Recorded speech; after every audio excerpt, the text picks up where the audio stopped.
আপনারা জানেন জুলাই বিপ্লবের অন্যতম আকাঙ্ক্ষা হলো বাংলাদেশের প্রতিটি ক্যাম্পাসে ক্যাম্পাসে ছাত্র সংসদ নির্বাচন অনুষ্ঠিত হওয়া।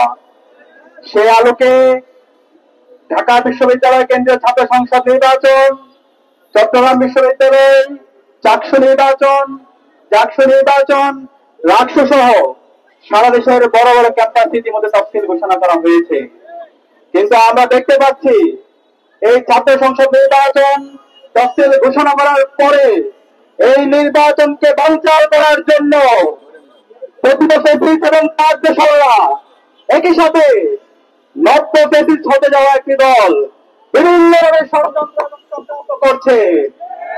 আমি সারা দেশের মুক্তিকামী সংগ্রামী ছাত্রদের অনুরোধ করব, এই ষড়যন্ত্রকারীদের ষড়যন্ত্রকে নস্যাৎ করতে হবে।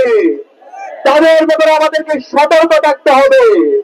তাদের সাথে আজকে যুক্ত হয়েছে কালচারাল ফেসিস্টরা। গত 16 বছরে বাংলাদেশে যারা ফেসিবাদ কায়েমে সহায়তা করেছিল, যারা আমাদের আইন হত্যাকে বৈধতা দিয়েছিল, যারা গুম আইনাকর নির্যাতন নিষ্পেষণকে বৈধতা দিয়েছিল, যারা হাসিনার দালালি করেছিল, তারা আবার নতুন ভাবে ষড়যন্ত্র চক্রান্ত করছে। এই কালচারাল ফেসিস্টের বিরুদ্ধে, এই দিল্লির এজেন্ডার বিরুদ্ধে আমাদের ঐক্যবদ্ধভাবে প্রতিরোধ জারি রাখতে হবে।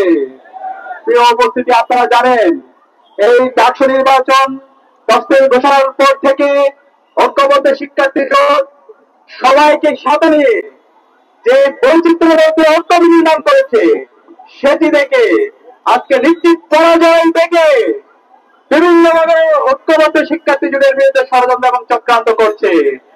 আমাদের যারা নারী প্রার্থী আছে, সেই নারী প্রার্থীদের বিরুদ্ধে ক্রমাগত সাইবার বুলিং করছে, ক্রমাগত তাদের বিরুদ্ধে তারা বিষোদ্গার করছে।